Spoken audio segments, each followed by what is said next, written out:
புதுயுகம் மற்றும் Swami Vivekananda matriculation higher secondary school இணைந்து வழங்கும் தமிழோடு உறவாடு இளையோருக்கான பேச்சு போட்டி powered by JV group of companies Sriperumbudur மற்றும் Neelan matriculation higher secondary school Guduvancheri.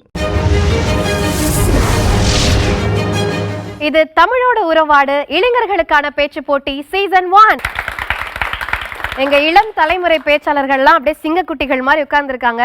யாரும் அவங்கள பார்த்து தப்பா கணக்கு போட்டாதீங்க, என்ன குட்டி பசங்களா இருக்காங்க அப்படின்னு. இந்த இடத்துக்கு அவங்க ரொம்ப எளிதாலாம் வந்துடவே இல்லை. கிட்டத்தட்ட ஆயிரக்கணக்கான இளைஞர்கள் விண்ணப்பிச்சிருந்தாங்க. அதுல இருந்து 25 பேர் மட்டுமே தேர்வாகி இருந்தாங்க. அந்த 25 பேரை 10 பேர் ஆக்கணும் அப்படிங்கறத எங்களோட நோக்கமா இருந்தது. ஆனா இதுக்கு முன்பாக நடந்த ப்ரீ ஃபைனல் சுற்றுல எங்களோட 3 நடுவர்களான எழுத்தாளர் தீபா அவர்கள், கவிஞர் வெயில் அவர்கள், இயக்குனர் பாஸ்கர் சக்தி அவர்கள் போட்ட மதிப்பெண்கள்ல பாத்தீங்கன்னா ஒருத்தருக்கு ஒருத்தர் இந்த வித்தியாசம் வந்து 0.25, 0.50 அப்படி சின்ன சின்ன வித்தியாசங்கள் இருந்தது.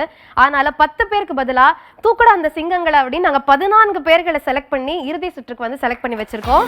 ஸ்டெல்லா புதுச்சேரி, எஃபினா மேரி விருத்தாச்சலம், சிவரஞ்சனி வேதாரண்யம், நித்யா திருச்சி, வள்ளியம்மை சென்னை, வீரசெல்வி திருவாரூர், நிரஞ்சனா தஞ்சாவூர், மௌனிஷா விழுப்புரம், யாழினி திருமுகம் சென்னை, பாலபிரியதர்ஷினி விழுப்புரம், அசிகா செங்கல்பட்டு, ராஜலட்சுமி கோவில்பட்டி, யுவசங்கர் தர்மபுரி, நர்மதா நாச்சியபுத்தூர்.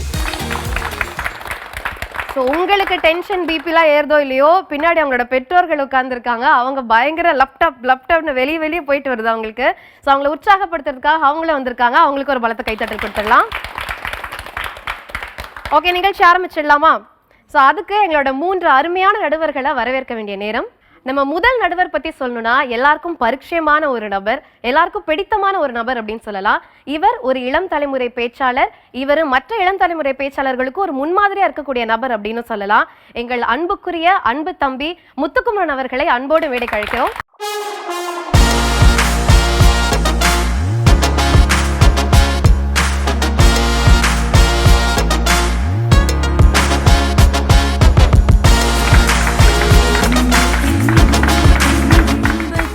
வணக்கம். இந்த பேச்சு மேடை வந்து உங்களுக்கு புதுசு கிடையாது. இந்த மேடை உங்களுக்கு நிறைய அன்பு, நிறைய மக்களையும் உங்களுக்கு சம்பாரிச்சு கொடுத்துருக்கு. ஸோ அப்படி ஒரு மேடையில் வந்து அவங்க இருக்காங்க. ஸோ என்ன சொல்ல விரும்புறீங்க நீங்கள்? எல்லாருக்கும் வாழ்த்துகள். ஏன்னா நான் அங்கே இருக்க வேண்டிய ஆள் தான், நான் இங்கே நின்றுட்டுருக்கேன். அப்போனா நீங்களும் இங்கே நிற்கிறதுக்கு தகுதியான ஆட்கள்ங்கிறது தான். இன்றைக்கி இந்த மேடையில் என் வயசு அனுபவமாக கொண்டு என்னை வழிகாட்டிய அண்ணன் செல்வேந்திரன் அவர்கள் நடுவர் பொறுப்பு இருக்கிறாங்க.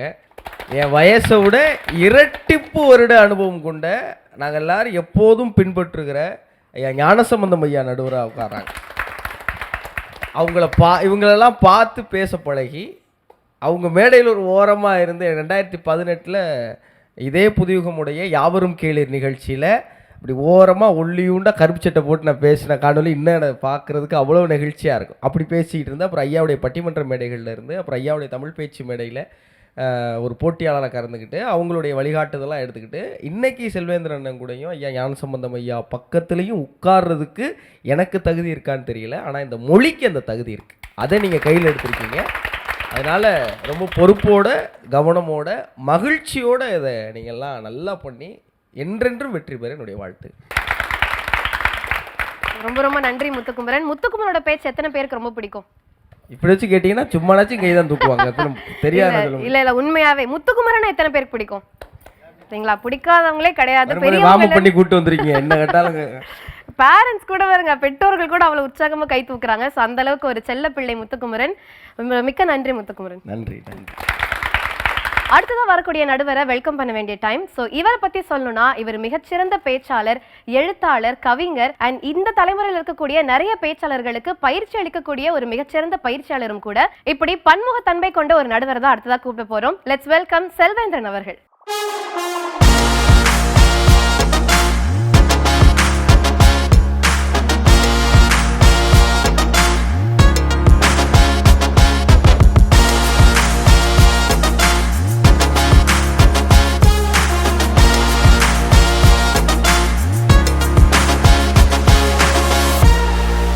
வணக்கம்.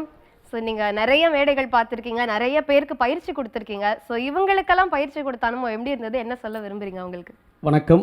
உங்களுக்கும் வணக்கம். பொதுவாக ஒரு ஒரு பெரும் திரளுக்கு பயிற்சி கொடுக்கும்போது அதில் சில பேரை பார்க்கும்போதே அது arrival of a speaker, Tamil சமூகத்துக்கு ஒரு நல்ல பேச்சாளர் கிடைத்து விட்டார் அப்படிங்கிற எண்ணம் உருவாகும்.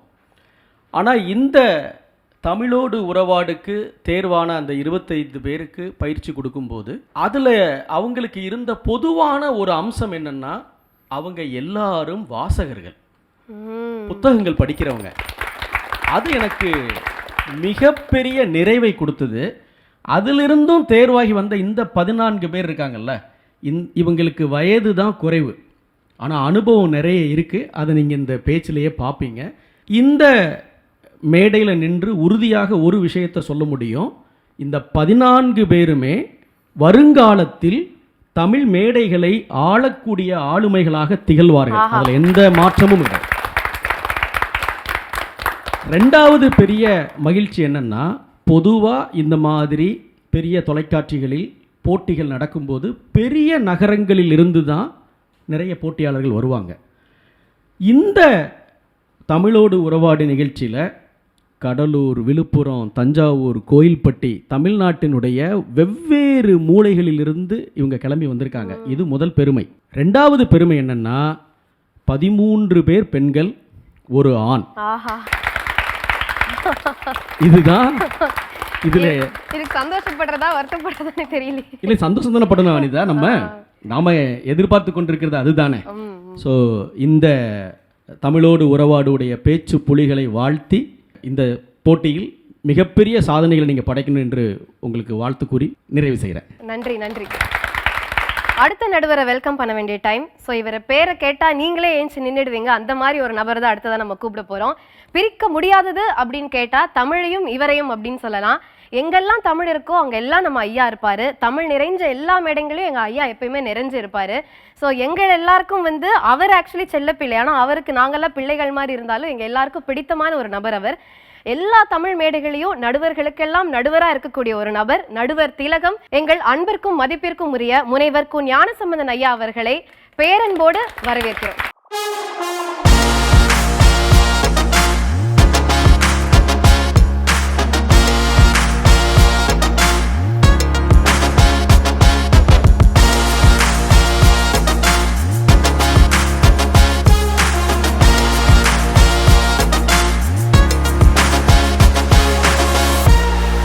வணக்கம். மீண்டும் ஒரு தமிழ் மேடையில் உங்களை பார்த்ததுல ரொம்ப ரொம்ப சந்தோஷம் ஐயா. உங்களோட வழிநடத்தலோட பிள்ளைகள் இருந்தாங்கன்னா அவங்க எவ்வளோ பெரிய இடங்கள் வேணா அடையலாம். அப்படிப்பட்ட ஒரு சிறப்பான நடுவராக எங்களுக்கு அமைஞ்சிருக்கீங்க.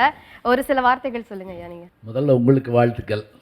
ஏன்னா உங்களுடைய வளர்ச்சியை நான் இப்போதும் பார்த்து மகிழ்கின்ற நன்றி ஒரு பெற்றோரை போன்று இருக்கின்ற நான் உங்களை வாழ்த்துகிறேன். நன்றி. என்னோடு நடுவர்களாக வருகை தந்திருக்கிற பெருமக்களையும் நான் வாழ்த்தி வணங்குகிறேன். எங்கள் பிள்ளை முத்துக்குமார் அவர்கள், அதே போல் எல்லா திறமைகளையும் இருக்கக்கூடிய, எந்த சந்தேகம் எனக்கு எப்போ வந்தாலும், அது எந்த நேரமாக இருந்தாலும், செல்வேந்திரன் இதுக்கு என்ன பொருள் அப்படின்னு கேட்டால் உடனே சொல்லக்கூடிய ஒரு நல்ல நண்பர், நல்ல திறமையாளர் செல்வேந்திரன் அவர்கள். அவங்களோடு சேர்ந்து நான் உட்காரதில் பெரிய மகிழ்ச்சி. இங்கே வருகை தந்திருக்கக்கூடிய பேச்சாளர் பெருமக்கள் 13 பெண்கள். அந்த ஒரு பையன் யாருங்க? அவர்தானா? சரி சரி சரி, நல்ல வேளை ஆண்களின் அந்த ஒரு இதுக்காக ஒரு பிரதிநிதியாக அவர் வந்திருக்காரு. ஒன்றும் பயமில்லையே தம்பி? சரி சரி, அதனால் ஒன்றும் இல்லை.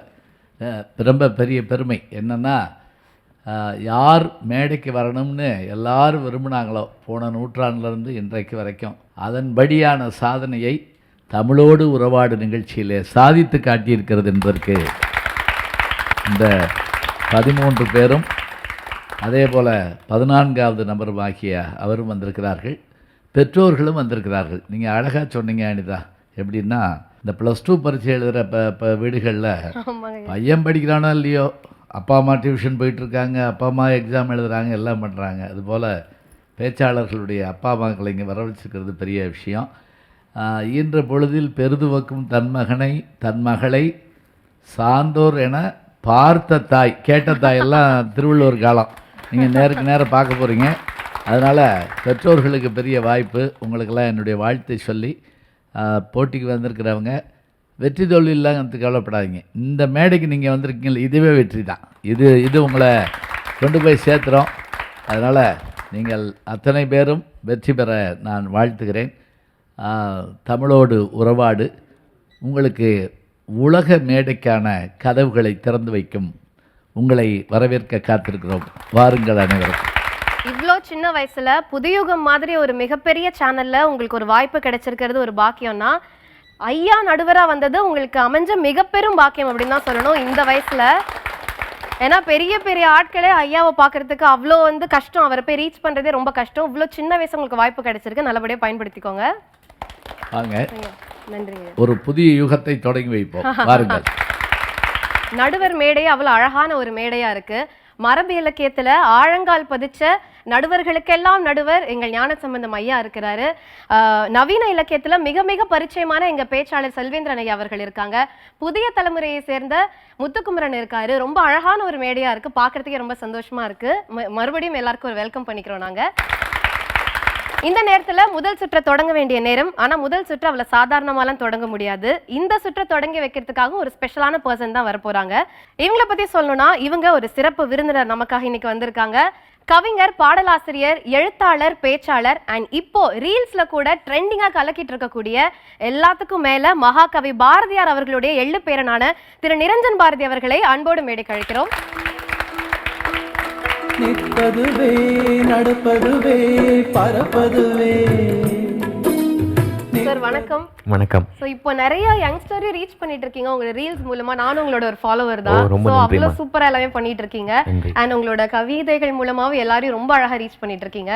சோ இந்த மேடை எப்படி இருக்கு சார் வந்ததுக்கு, அண்ட் பசங்களுக்காக நீங்க சொல்ல வேண்டிய விஷயங்கள்?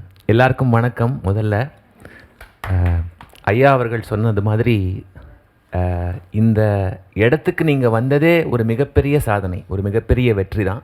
இது ஒரு நல்ல தொடக்கமாக உங்களுக்கு இருக்கும். என்ன எனக்கு ரொம்ப மகிழ்ச்சியாக இருக்குது அப்படின்னா, தமிழ் பல்லாயிரம் ஆண்டுகள் பழமையானது அப்படின்னாலும் இன்றைக்கும் அது இளமையாக தான் இருக்குது. ஆனால் இந்த அரங்கத்தில் நான் என்ன உணர்றேன் அப்படின்னா, இளமை தமிழோட இருக்குது. புதிய தலைமுறை, புதிய யுகம், இரண்டு அமைப்புகளுமே தமிழுக்கு எப்போதுமே பல ஆண்டுகளாக முக்கியத்துவம் கொடுத்துட்டு வராங்க. அந்த விதத்தில் தமிழோடு வந்திருக்கின்ற இந்த இளைய தலைமுறைக்கு என்னுடைய பாராட்டுகளையும் வாழ்த்துக்களையும் நான் தெரிவிச்சுக்கிறேன். அதுவும் இந்த சிறப்பு சுற்றுல மகளிர் படை அதிகமாக வந்திருக்காங்க. அதுவும் பார்ப்பதற்கு ரொம்ப நிறைவாக இருக்குது. எல்லோருக்குமே என்னுடைய வாழ்த்துக்கள். இது ஒரு சிறப்பான களம். உங்களுக்கு ஐயா அவர்கள் சொன்னது போல் வெற்றி தோல்விக்கு அப்பாற்பட்டு உங்களுடைய முத்திரையை பதிப்பதற்கான ஒரு அருமையான வாய்ப்பாக நீங்கள் அதை பார்க்கணும். ஒரு நல்ல தொடக்கமாக, அதாவது நான் எப்போதும் ஒரு விஷயத்தை உறுதியாக நம்புகிறேன். நீங்கள் தமிழின் கையை பிடித்தால் ஒருபோதும் தமிழ் உங்களை கைவிடாது. அது காலங்காலமாக நிரூபிக்கப்பட்டு கொண்டிருக்கின்ற ஒரு உண்மை. தமிழின் ஆசையோடு சிறப்பாக களம் காண எல்லோருக்கும் என்னுடைய வாழ்த்துக்கள். மகாகவி பாரதியாரோட எள்ளு பேரன் அப்படிங்கிறது உங்களுக்கு ஒரு மிகப்பெரிய அடையாளமா இருக்கு. உங்களோட அடையாளத்தை நீங்களும் தன்னிச்சையாவும் நிறைய நீங்க சாதிச்சு காட்டியிருக்கீங்க. நீங்க இங்க வந்தது எங்களுக்கு ரொம்ப ரொம்ப சந்தோஷம். அண்ட் இந்த நேரத்துல முதல் சுற்று என்ன அப்படிங்கறத ஒரு ஏவி மூலமா பார்க்கலாம். தமிழை உயிரென கருதிய மகாகவி சுப்பிரமணிய பாரதியார் நூற்றாண்டை கடந்த பிறகும் நம் அன்றாட வாழ்வில் இன்னும் தம் கவிதைகளாலும் சொற்களாலும் உயிராயிருந்து நம்மை உயிர்ப்பிக்க வைத்திருப்பவர். அவரது கவிதைகளை மற்றும் உரைநடைகளை படிப்பது ஓர் இலக்கிய அனுபவம் மட்டுமல்ல, அது ஒவ்வொரு தலைமுறைக்குமான உந்து சக்தியாகவும் தமிழர்களின் அடையாளமாகவும் மாறிவிட்ட ஒன்று. அவரது கவிதைகள் நம்முடைய பேச்சிலும் எழுத்திலும் இரண்டர கலந்த ஒன்று. இந்த 2025ஆம் ஆண்டிலும் நாம் பயன்படுத்துகிற நம்மை புல்லரிக்க வைக்கின்ற பல சொற்களை நூற்றாண்டுகளுக்கு முன்பே அள்ளி வழங்கியவர் அந்த மகாகவி. செய்வது துணிந்து செய் என்று நம்மை ஊக்குவிக்கிறார். மனதில் உறுதி வேண்டுமென்று தோள் தட்டி கொடுக்கிறார். புதியன விரும்பு என்று நம்மை உருமாற்றுகிறார். சென்றிடுவீர் எட்டு திக்கும் என்று நமக்கு வழிகாட்டுகிறார். அச்சமில்லை அச்சமில்லை என்று உச்சக்குரலில் சொல்லும்போது அச்சம் களையாதவர் யார்? நான் வீழ்வேன் என்று நினைத்தாயோ எனும்போது சிலிர்க்காதவர் யார்? அவரது உரைநடைகள் ஒவ்வொன்றும் நம்மை வழிநடத்தும் வாழ்வியல் மந்திரங்கள் அன்றோ? சமூக மாற்றத்திற்கான அவருடைய குரல் இன்றும் சமூக ஊடக பதிவுகள் முதல் பள்ளிப்பாட புத்தகங்கள் வரை பரவி கிடக்கிறது. சாதிகள் இல்லையடி பாப்பா என்ற வரி எத்தனை தலைமுறைகளின் மனதை மாற்றியிருக்கிறது. திரையுலகை பார்த்தால் எண்ணற்ற திரைப்படங்களின் தலைப்புகளாகவும் பாடல் வரிகளாகவும் அவரது சொல்லாளர்கள் ஒரு தனி உலகையே உருவாக்கியுள்ளன. நல்லதோர் வீணை செய்தே சிந்து நதியின் மிசை நிலவினிலே மனதில் உறுதி வேண்டும் காக்கை சிறகினிலே நந்தலாலா. காதல், வீரம், ரௌத்ரம், மொழியுணர்வு, தேசாபிமானம், ஊக்கம் என்று எல்லா உணர்வுகளுக்குமான கவிதைகளை தந்த அவர் இளைஞர்களின் மொழிபெயர்ச்சிக்கு இன்றும் வித்திட்டு வருகிறார். அந்த மகாகவியின் பெயரில் இந்த தமிழோடு உறவாடு இறுதிப் போட்டியின் முதல் சுற்று பாரதியார் சுற்றாக அமைக்கப்பட்டிருப்பதில் பெருமிதம் கொள்கிறது நமது குடியிடம். சிறப்பு. ஸோ இதை விட ஒரு பெஸ்ட் ஸ்டார்ட் நம்மளோட நிகழ்ச்சிக்கு இருக்க வாய்ப்பே கிடையாது. பாரதியார் சுற்று தான் முதல் சுற்று. சார், அதை பற்றி ஒரு வார்த்தைகள் சார். ஆமாம், அதுக்கு முன்னாடி ஒரே ஒரு தகவல் சொல்லலாம்னு நினைக்கிறேன். இந்த சுற்றுக்கு பாரதியார் அவர்களுடைய எள்ளு பேரன் ஐயா திரு நிரஞ்சன் அவர்கள் வந்திருக்கிறது எவ்வளோ பொருத்தமோ அதே அளவுக்கு ஒரு பொருத்தமான 2 விஷயத்தை சொல்லலாம்னு நினைக்கிறேன். நம்ம நடுவர் ஐயா அவர்கள் 2013ஆம் ஆண்டுக்கான மகாகவி பாரதியார் விருதை அன்றைய தமிழக முதல்வராக இருந்த ஜெயலலிதா அம்மையார் கையாள பெற்றவர். இது ஒரு தகவல் ஒன்று. இன்னொரு ரொம்ப சுவாரஸ்யமான ஒரு விஷயம் என்னென்னா, ஐயா அவர்களுடைய முனைவர் பட்ட ஆய்வு என்பது அரசன் ஜன்முகனார் என்கின்ற சோழவந்தானில் வாழ்ந்த ஒரு மிகப்பெரிய தமிழறிஞரை பற்றின ஒரு ஆய்வு. அந்த ஆய்வு தான் அவர் பிஹெச்டி பண்ணுறதுக்கு காரணமாக இருந்தது. அரசன் ஜன்முகனார் யார் என்றால், சேதுபதி பள்ளியில் அவர் ஆசிரியராக இருந்தார். அந்த வேலையை அவர் ரிசைன் பண்ணிட்டார். அவர் ரிசைன் பண்ண வேலைக்கு ஒரு புது வாத்தியார் வந்து சேர்ந்தார். அவர் தான் மகாகவி சுப்பிரமணிய பாரதியார் அவர்கள். அரசன் ஜன்முகனாரின் அரும்பணி என்கின்ற ஒரு அற்புதமான புத்தகம் ஐயா அவர்கள் எழுதி வெளியாகி இருக்கிறது. ரொம்ப நல்ல ஒரு புத்தகம். ஸோ நாளும் பொழுதும் நானிலம் முழுவதும் பாரதியாரனுடைய புகழை பாடிக்கொண்டிருக்கிற, அவருடைய புகழை பரப்பி கொண்டிருக்கக்கூடிய ஐயா அவர்கள் இந்த சுற்றுல வந்து தலைமையேற்று நடுவராக இருக்கிறது என்பது இன்னும் ஒரு பொருத்தமானது என்று எனக்கு தோணுது. கண்டிப்பாக கண்டிப்பாக சிறப்புங்கய்யா. நீங்கள் இன்னும் என்னதாயா பண்ணல, இன்னும் கூட ஏகப்பட்ட விஷயங்கள் நீங்கள் பண்ணுவீங்க அப்படிங்க எங்களுக்கு தெரியும் ஐயா. என்ன பண்ணலைங்கிறத காட்டிலும் இன்னும் எவ்வளோ பண்ண வேண்டியிருக்குங்கிறது தான் ரொம்ப முக்கியமான ஒன்று. இருக்கிற காலங்களை பொறுத்த மட்டும் ஒவ்வொரு கணமும் இன்று புதிதாய் பிறந்தோம் என்ற பாரதியினுடைய வார்த்தை தான் நமக்கு நினைவுக்கு தோன்றுது. ரொம்ப அழகாக செல்வேந்திரன் என்னை அறிமுகம் பண்ணார். ரொம்ப பேருக்கு தெரியாது, நான் இலக்கணத்தில் ஆராய்ச்சி பண்ணியிருக்கேன் அப்படின்னு. ஏதோ எல்லோரும் ஹியூமர் கிளப்பில் இருக்க ஜோக் சொல்கிறாருன்னு நினச்சிட்ருக்காங்க. அவர் வந்து அரசன் ஜன்மனார் நான் வேலையை விட்டு போகிறேன், ஒன்றும் இல்லை, தமிழ் பீரியடை குறைச்சிட்டாங்க, ஆங்கில பீரியடை கூட்டினாங்க. நம்மளாக இருந்தால் எல்லா பீரியடையும் கூட எடுத்துகிட்டு சம்பளம் கொடுக்கணும்னு கேட்டிருப்போம்.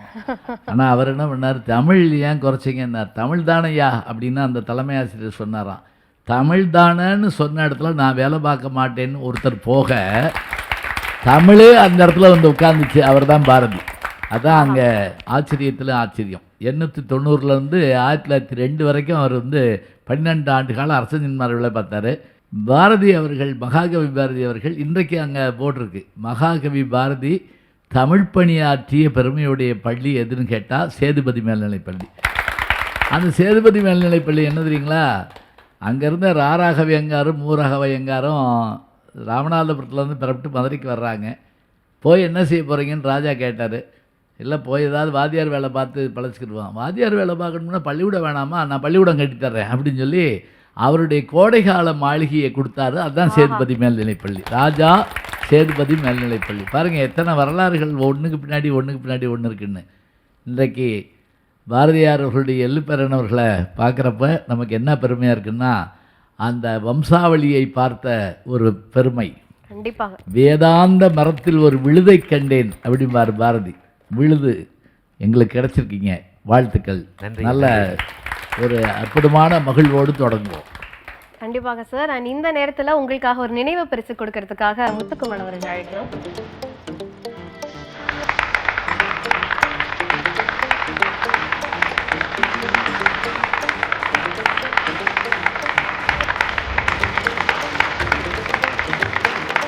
முதல் சுற்று சுற்று ஆரம்பிக்கலாம். ஆரம்பிக்கிறதுக்கு முன்னாடி இன்னைக்கு உங்களுக்கான சுற்றுகள் எப்படி இருக்கும் அப்படிங்கறத சொல்லிடுறேன். மொத்தம் 3 சுற்றுகள் நடக்கும். முதல் சுற்றுல உங்களுக்கான தலைப்பு கொடுக்கப்படும். அந்த தலைப்புல நீங்க பேச போறீங்க. அதுக்கு அடுத்த சுற்று, 2ஆம் சுற்று எப்படி இருக்கும்னா, நீங்க உங்க கூட இருக்க இன்னும் ஒருத்தர் கூட போட்டி போடுவீங்க. கருத்து சிலம்பம் சுற்று. அந்த சுற்றுலையும், அந்த 2ஆம் சுற்றுலையும் முதல் சுற்றுலையும் சேர்த்து கூட்டு மதிப்பெண்ணா நீங்க எவ்வளவு மதிப்பெண் எடுக்கிறீங்களோ அதை பொறுத்து 5 பேர் 3ஆவது சுற்றுக்கு தேர்ந்தெடுக்கப்படுவீங்க. அந்த 3ஆவது சுற்றுல உங்க 5 பேர்ல யாரு சூப்பரா பெர்ஃபார்ம் பண்றாங்களோ அவங்க தமிழோட உறவாடோட வெற்றியாளரா அறிவிக்கப்படுவீங்க. புரிஞ்சது தானே?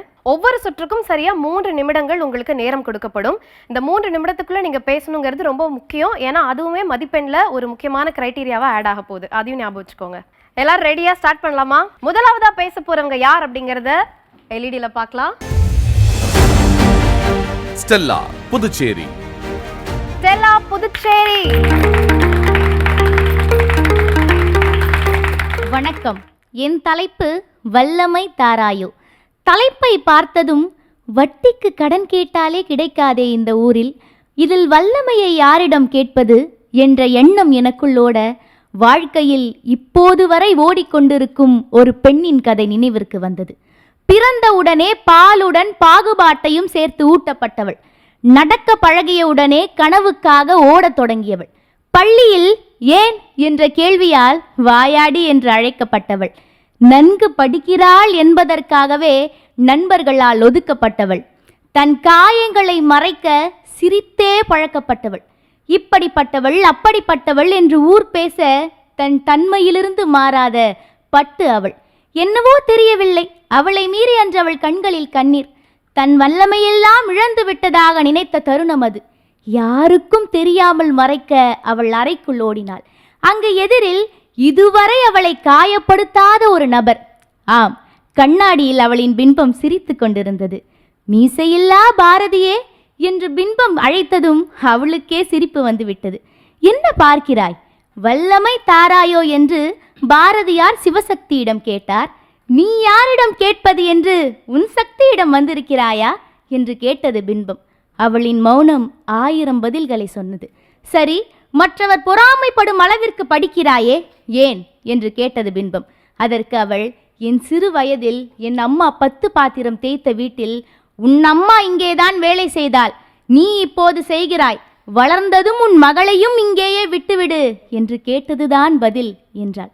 வாழ்க்கையில் வெற்றி பெற துடிப்பது திறமைக்கு முகம் தேவையில்லை என்று நிரூபிக்க, வலிகளை மறைக்க சிரிப்பது அவர்கள் வலிகளாக தருவதை வல்லமையாக மாற்றுவேன் என்ற நம்பிக்கையில் என்று அவள் பதிலளித்து கொண்டிருக்கும் போதே கேள்விகளை அடுக்கிய பின்பம் சட்டென்று மறைந்தது.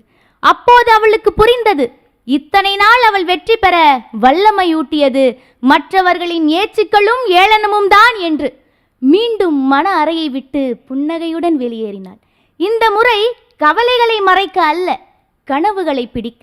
இப்போது அவள் மீது பாறைகளே விழுந்தது. அதில் மேடை கட்டி அதன் மேல் நின்று உங்கள் முன் மன வலிமையை விட வல்லமை தரக்கூடியது நீங்கள் பெறும் ஏச்சுக்களும் ஏளனமும் தான் என்கிறாள் என்றால், அந்த கதையில் வந்த அவள் எவள், இவள்தான் அவள் என்று உங்களுக்கு புரிந்திருக்கும் என நம்புகிறேன். எனவே நண்பர்களே, மற்றவர்கள் உங்களுக்கு தரும் வழி வெற்றிக்கான வழி. அதை பயன்படுத்தி வாழ்க்கையில் அவர்கள் நினைக்காத உயரத்திற்கு செல்லுங்கள். இறுதியாக வல்லமை தாராயோ என்று என்னை தாழ்த்துவதாக மறைமுகமாக உயர்த்தி கொண்டிருப்பவர்களிடமே கேட்டுக்கொண்டு விடைபெறுகிறேன். நன்றி, வணக்கம். மிக சிறப்பாக பேசுனீங்க.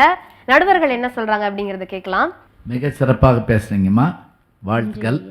உங்களுடைய குரல் ஈர்த்தது, அதுவே பெரிய சிறப்பு.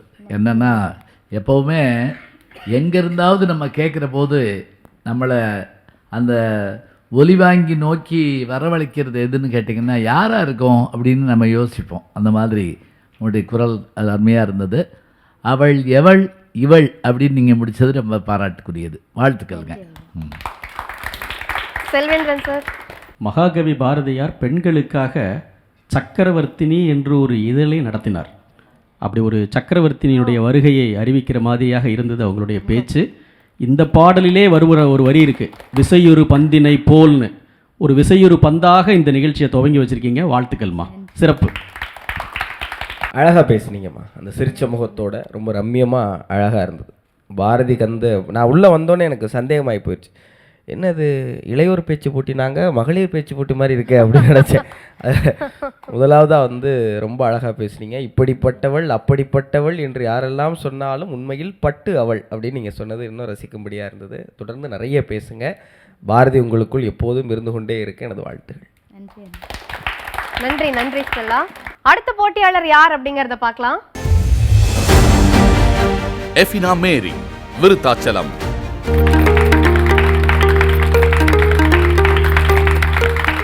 வணக்கம். வாங்க, இன்னைக்கு நாள் முழுக்க நம்ம கருப்பு நிறத்தில் இருக்க உணவை மட்டும்தான் சாப்பிட போறோம். நீங்க கோயம்புத்தூர்ல பட்டாணி சுண்டல் சாப்பிட்ருக்கீங்களா? அட, நம்ம நாகர்கோயில்ல சால மீன், ஞாயிற்றுக்கிழமை அம்மா கையால நாட்டுக்கோழி குழம்பு என்று தேடி தேடி சோறுநிதம் தின்று தன்னுடைய வலையொலி பக்கத்தை காண்போரையும் என் பேரை சொல்லுங்க, உங்களுக்கு 25% உங்களுக்கு தள்ளுபடி தருவாங்க என்று அவர்களையும் தின்ன தூண்டி, அம்மா சாப்பிட்டு 2 நாள் ஆச்சுமா, ஒரு 10 ரூபாய் இருந்தா கொடுத்துட்டு போத்தாயி என்று கேட்போரை உதாசீனப்படுத்தி அனுப்பி தனி ஒருவனுக்கு உணவில்லை எனில் இந்த ஜகத்தினை அழித்திடுவோம் என்ற பாரதியின் வாக்கினையும் மறந்து திரியும் வேடிக்கை மனிதர்கள் ஒருபுறம், மாமன் வீட்டு கதை, அத்தை வீட்டு கதை, சித்தி வீட்டு கதை என்று புரணி கதைகளையெல்லாம் பேசி திரிந்து இன்று இந்த சமுதாயத்திலே நடக்கும் எல்லாமும் அவர்களுக்கு வெறும் கதைதான். கரூர் சம்பவம், கோவை சம்பவம், திருநெல்வேலி சம்பவம் என அனைத்தையுமே வெறும் சம்பவங்களாக, சின்னஞ்சிறு கதைகளாக மட்டுமே பேசி திரியும் வேடிக்கை மனிதர்கள் மறுபுறம், அது எப்படி என் அக்கா வைக்கிற குழம்பு மட்டும் வீடே மணக்குது என்று மனம் வாடி துன்பமிகு உழன்று போடு ஒருகை உப்பு அள்ளி என்று பிறர் வாட பல செயல்களையும் செய்து தன்னுடைய வாழ்க்கையினுடைய பிடிமானத்தை எல்லாம் தேடி தேடி தேடி நரை கூடி கிழப்பருவமும் எய்தி கொடுங்கூற்றுக்கு இறையென பின்மாயும் வேடிக்கை மனிதர்கள் ஒருபுறம். இப்படியெல்லாம் இத்தனை வேடிக்கை மனிதர்கள் இருக்கும் இதே சமுதாயத்திலேதான் நானும் பிறந்திருக்கிறேன், இந்த அவலங்களுக்கெல்லாம் எதிராக போராட. கள்ளிப்பாலில் தப்பித்து கயவர்களின் காமப்பாலில் சிக்கி தவிக்கும் பிஞ்சு குழந்தைகளுக்காக போராட.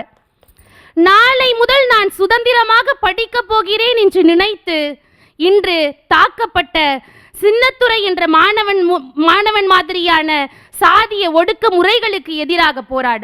அது மட்டுமல்லாமல் 10 மூட்டை நெல் விற்ற அதே கையோடு 1 மூட்டை நெல் வாங்குவதற்காக நியாய விலை கடைகளுக்கு செல்லும் விவசாயிகளுக்கு ஆதரவாக போராட. இப்படி இத்தனை அவலங்களுக்கு எதிராக போராடவும், இந்த அவலங்கள் எல்லாம் நடக்காமலே தடுப்பதற்காகவும் தான் இங்கு நானும் நீங்களும் படைக்கப்பட்டிருக்கிறோம். இது ஒன்றும் பாரதி ஒருவனுக்கான வரி அல்ல, நம் ஒட்டுமொத்த மாந்தர்களுக்கான வரி.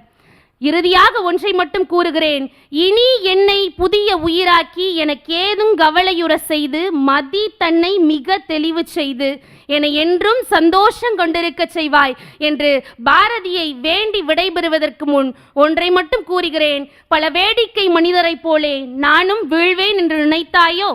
நன்றி. மிக சிறப்பா பேசுனீங்க. நடுவர்கள் என்ன சொல்றாங்க அப்படிங்கறத கேட்கலாம். எப்படின்னா ரொம்ப அருமையா பேசுனீங்க. உங்களுடைய உடல் மொழி ரொம்ப அருமையாக இருந்தது. என்னென்னா அப்படின்னா, பொதுவாக இருந்த இடத்துலேருந்து அசையாமல் பேசுகிறது ஒரு வகை, நம்முடைய கைகாலெல்லாம் அசைச்சு பேசுகிறது ஒரு வகை. என்னுடைய இனிய நண்பர் பத்மஸ்ரீ கமலஹாசன்கிட்ட ஒரு முறை நான் கேட்டேன், 2வது படம் நடிச்சுக்கிட்டு இருக்கேன், அவர் தான் என்னை முதல்ல படத்தை கொண்டு வந்தவர் விருமாண்டியில். 2வது படம் நடிக்கிறப்ப அவர்கிட்ட கேட்டேன், நடிக்கிறப்ப கையை என்ன பண்ணணும்னு கேட்டேன். நடிக்கிறப்ப கையை என்ன பண்ணணும்? 50 படம் நடித்தவங்க கூட கேட்காத கேள்வி என்கிட்ட கேட்டிருக்கீங்க. சரி, நான் பதிலுக்கு உங்களை கேட்குறேன். பேசுகிறப்ப நீங்கள் என்ன பண்ணுவீங்க கையை அப்படின்னாரு. நான் ஒரு நிமிஷம் திகைச்சு போய், பேசுகிறப்ப எனக்கு கை இருக்கிறது மறந்து போகும்னே. இதுதான் நீங்கள் அந்த பாத்திரமாக மாறிட்டீங்கன்னா கை இருக்கிறது மறந்து போகும். அதுபோல் நம்முடைய உடல் மொழியும் நமக்கு ஒரு பேச்சுக்கு வலு சேர்க்கும். ரொம்ப நல்லா இருந்தது. ஒரு சின்ன யோசனை மட்டும், இந்த கையில் கர்ச்சீப் வச்சுருக்கீங்க இல்லையா, பொதுவாக இது ஏதோ ஒரு பயத்தை காட்டுற மாதிரி இருக்கும். யாரும் எல்லாருக்கும், எல்லா பேச்சாளர்களுக்குமே பொதுவாக நான் சொல்கிறேன், நாம் அந்த வெறுங்கையோடு தான் வரணும். அப்படியே வீறு கொண்ட பார்வையோடு வேகமாக நடந்து வர்ற மாதிரி வரணும். ஏதாவது பற்றி கொள்ள வேண்டும்ங்கிறதே நம்முடைய பயத்தை காட்டுற மாதிரி இருக்கும். ரொம்ப அழகாக அந்தந்த செய்திக்கு ஏற்றபடியாக உங்களுடைய குரலை நீங்கள் ஏற்றி இறக்கினது ரொம்ப அருமையாக இருந்தது. பாராட்டுக்கள். ரொம்ப சிறப்பாக இருந்தது எஃபினா. நான் வீழ்வேன் என்று நினைத்தாயோங்கிற அந்த கேள்வியை பாரதி யாரை பார்த்து கேட்டார் தெரியுமா? யார்கிட்ட கேட்டார்? பராசக்தி. காளியிடம் கேட்டார். Very good, very good. அந்த மாதிரி நீங்கள் வந்து சமூகத்தின் முன்பு நான் வீழ்வேன் என்று நினைத்தாயோ என நிறைய கேள்விகளை வச்சுருக்கீங்க. ஐயா ரொம்ப அருமையாக சொன்னார். உங்களுடைய உடல் மொழி வந்து சிறப்பாக இருந்தது. ரெண்டாவது, இன்றைய சொசைட்டியினுடைய ஒரு குறுக்கு வெட்டு தோற்றத்தை இந்த பாரதியின் வரிகளின் உதவியோடு கொண்டு வந்து வச்சிட்டிங்க. ரொம்ப ரொம்ப சிறப்பான பேச்சு. வாழ்த்துக்கள்மா. வாழ்த்துக்கள் எஃபினா. உங்கள் நிமிர்ந்த நன்னுரையும் நேர்கொண்ட பார்வையும் ரொம்ப நேர்த்தியாக இருந்தது. கவிக்கு அப்துல் ரஹ்மான் சொல்லுவார், வாக்கியங்களை ஒடித்து போடுவது அல்ல கவிதை, ஒடித்து போடப்பட்ட மக்களுக்காக வாக்கியங்களை அமைப்பதுதான் கவிதை. அப்படி தன் காலம் முழுவதும் ஒடித்து போடப்பட்ட மக்களுக்காக வாக்கியங்களை அமைத்த பாரதியை எடுத்துகிட்டு வந்து இன்றைய சமூகத்தோடு ஒப்பிட்டு அதை ரொம்ப அழகுபடுத்தி சொன்னீங்க. ஒரு சின்ன பதட்டம் உங்ககிட்ட இருந்தது, எனக்கு ரொம்ப பதட்டமாக இருந்தது. அது இல்லைன்னா இன்றைக்கி உங்கள் உரை வேற ஒரு கட்டத்துக்கு உயர்ந்து இருந்திருக்கும். ஏன்னா நீங்கள் உங்கள் மனசுலேருந்து பேசுகிறீங்க, நீங்கள் நம்புறதை பேசுகிறீங்க. அப்போ எதையும் நினச்சி எப்போதும் ஐயப்படாதீங்க, அடித்து தூள் கிளப்புங்க. ரொம்ப அழகாக பண்ணீங்க. வாழ்த்துக்கள். அடுத்த போட்டியாளர் யார் அப்படிங்கிறத பார்க்கலாம். சிவரஞ்சனி, வேதாரண்யம்.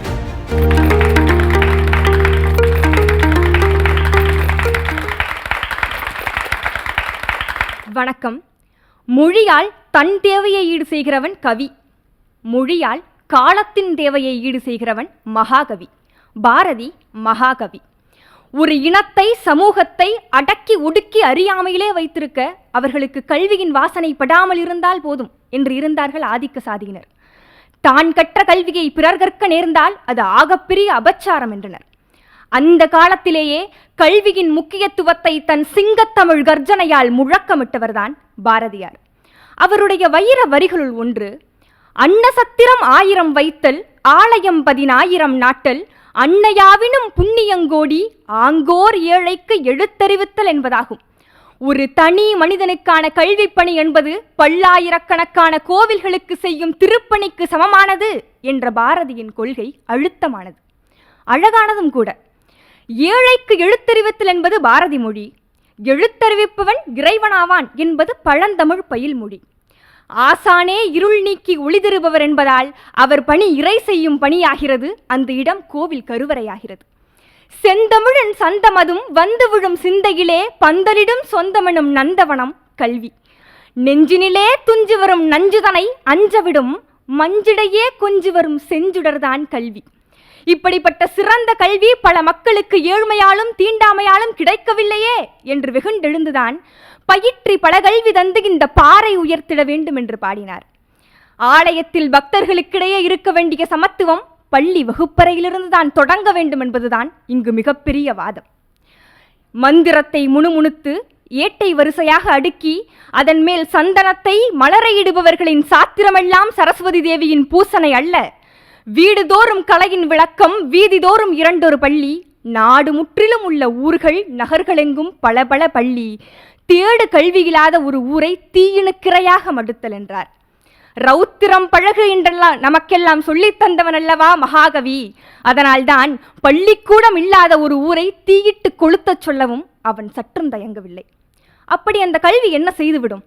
சமுதாயத்தின் சிறந்த தூண்களை செதுக்கும், அறநெறி நிறைந்த வாழ்வை கற்பிக்கும், மாண்ட பின்னும் வாழும் அக்னி சிறகுகளை வழங்கும், ஏழ்மையை எதிர்த்து ஏவுகணை அனுப்பும், சாதியை தகர்த்து சட்டம் இயற்றி சாதிக்கும், காசநோய் தன்னை கவ்வினாலும் காவியம் இயற்றும் கல்கியாக்கும், சமையலறை தேவதைகளை எல்லாம் வானில் பறக்கும் புதுமை பெண்களாக்கும். இந்த சமுதாயத்தில் பலரின் இடுப்பில் கட்டப்பட்டிருந்த துண்டுகள் அவிழ்க்கப்பட்டு அவர்களது தோளில் மாலையாக்கப்பட்டது கல்வி செய்த மாபெரும் புரட்சியால் தான். ஆக ஏழைக்கு எழுத்தறிவித்தல் என்பது கருணையோ மனிதநேயமோ அல்ல, அது ஒரு சமூக புரட்சி என்று சொல்லி வாய்ப்புக்கு நன்றி பாராட்டி விடைபெறுகிறேன். நன்றி, வணக்கம்.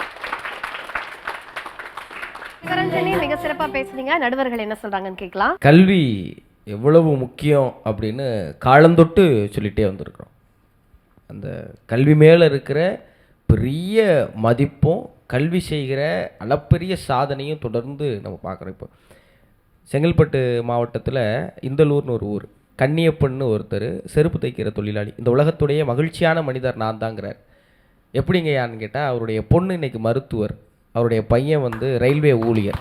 அவர் சொல்கிறாரு, இன்றைக்கி நான் நெஞ்ச நிமித்தி நடக்கிறேன்னா அது காரணம் என் பிள்ளைங்க தான் அப்படி சொல்லி அவர் கடைசியாக சொன்ன வார்த்தை. படிப்புக்கு தான் அந்த மவுசு இருக்குது அப்படின்னாரு.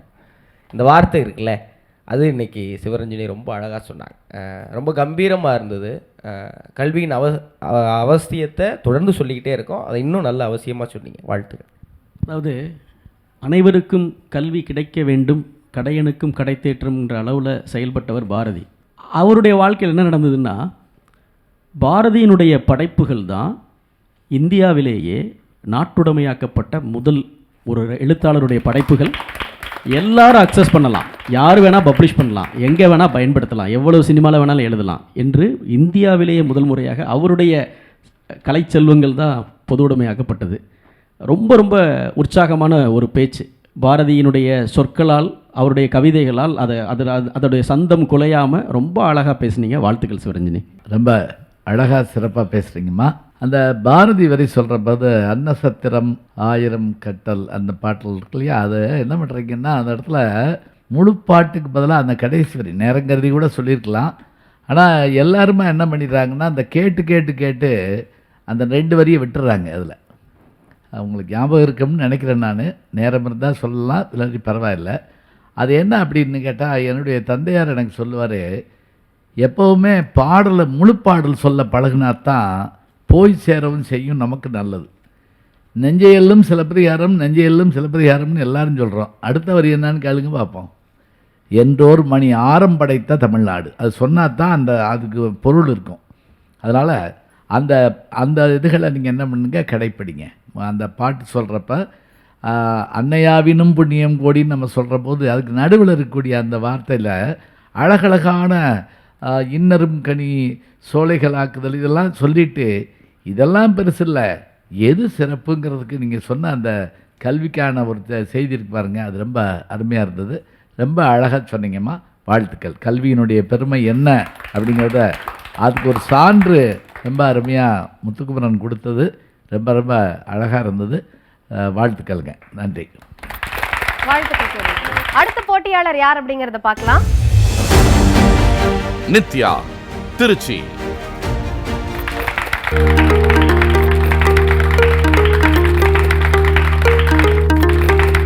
என் இனிய தமிழ் மக்களே, உங்கள் பாட்டுக்கொரு புலவன் பாரதி பேசுகிறேன். எம் மக்கள் ஏற்றம் புரிய எண்ணிலடங்கா கவிதையினை எழுதி குவித்தவன் இன்று எம் நாட்டு நிலையை பார்த்து கண்ணீர் வடித்து கதறி துடிக்கிறேன். காரணம் என்னவென்று சற்று காது கொடுத்து கேளுங்கள். கலைச்செல்வத் 8 திக்கும் சென்று கலைச்செல்வத்தை துரட்டி தமிழ் மொழியை வளர்க்க வேண்டிய தமிழர்கள் இன்று பொருட்செல்வத்திற்காக அயல் நாட்டில் அடிமைகளாக வாழும் செய்தியை கேட்டேன்.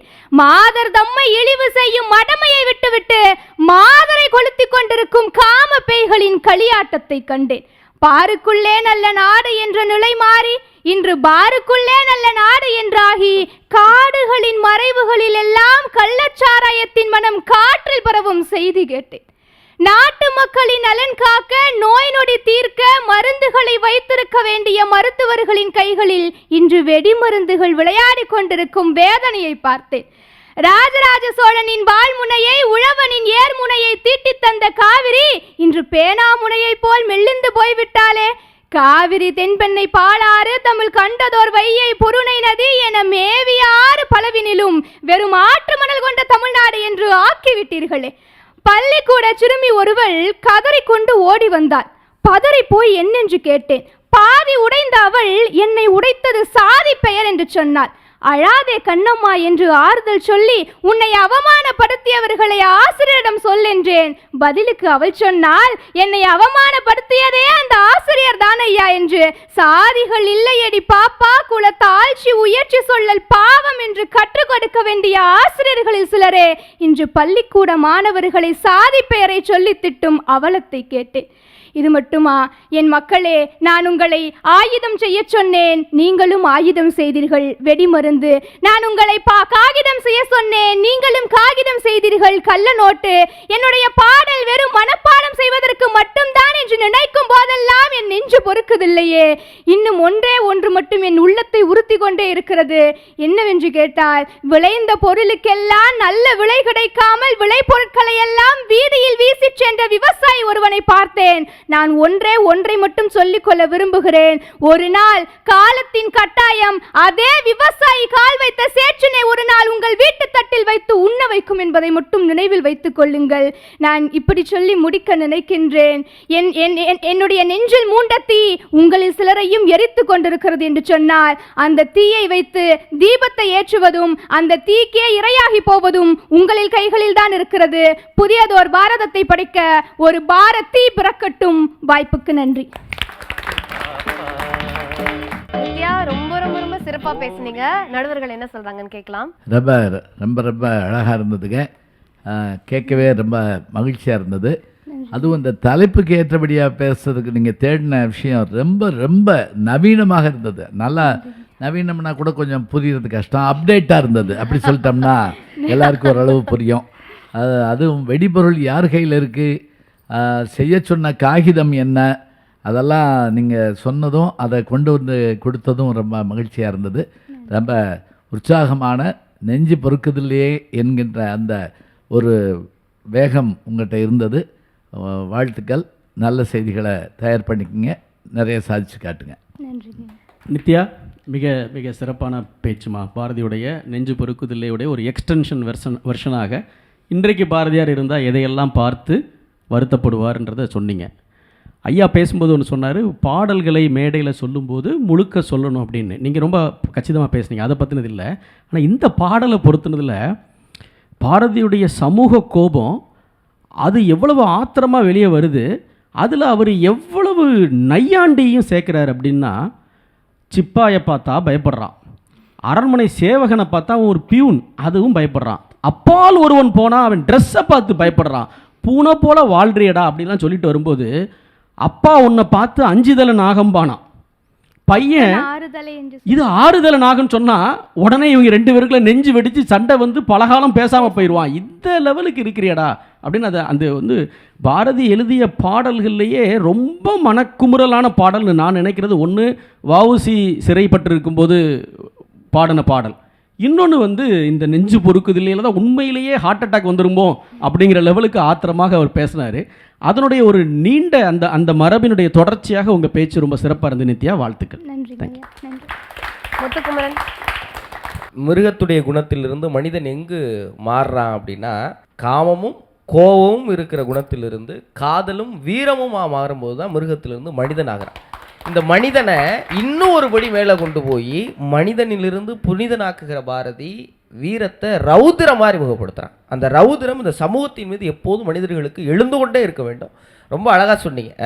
இன்னும் நீங்கள் அந்த மருத்துவர் கையில் வெடிமருந்துன்னு சொல்கிறப்ப இங்கே நீங்கள் எவ்வளவு முக்கியமான விஷயங்களை, எல்லாரும் பேச வேண்டிய விஷயங்களை இன்றைக்கி செல்வேந்திரன் எங்களுக்கு சொல்லும்போதும் ஐயா சொல்லும்போதும் நாங்கள் பேச்சாளர்களாக பயிற்சி பண்ணும்போது தான் சொல்லுவாங்க, நீங்கள் பேசுகிறது வெறுமனே எதையோ பேசிட்டு போயிடல, இந்த சமூகத்துக்காக நீங்கள் பேசுகிறீங்கிறத மனசில் வச்சுக்கோங்கன்னாங்க. அது போன்ற ஒரு உரை. வாழ்த்துக்கள். நித்யா, சிறப்பாக பேசுனீங்க. அவங்க சொன்னதை நீங்கள் மனசில் வச்சுருப்பீங்கன்னு நினைக்கிறேன். அடுத்த ரவுண்டில் இன்னுமே நல்ல சிறப்பாக பேசுங்க.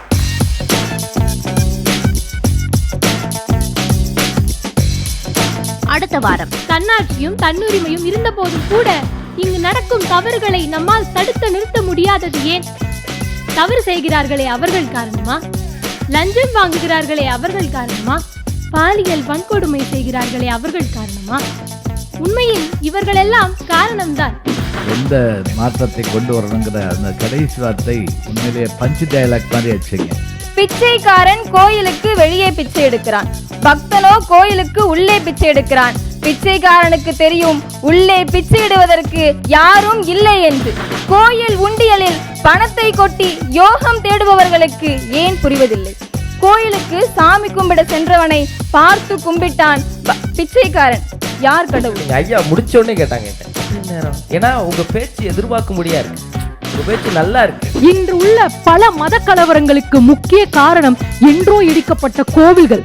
அவை இடிக்கப்பட்டது மத வேறுபாடுகளால் அல்ல, அவை வெறும் பிரார்த்தனை கூடங்களும் அல்ல. கோவில்கள் ஒரு அரசின் அதிகாரத்தின் வெளிப்பாடு. நான் ஒரு பேச்சு போட்டியில் கூட பரிசு வாங்கினதில்லை தெரியுமா உங்களுக்கு? அந்த அந்த பக்கமே போக மாட்டேன். புது யுகம் மற்றும் Swami Vivekananda matriculation higher secondary school இணைந்து வழங்கும் தமிழோடு உறவாடு இளையோருக்கான பேச்சு போட்டி. Powered by JV group of companies Sriperumbudur மற்றும் Neelan matriculation higher secondary school Guduvanchery. Associate sponsors Lotus women care hospitals, Janus global senior secondary school Kanchipuram மற்றும் ஆனந்த மசாலா அரியலூர்.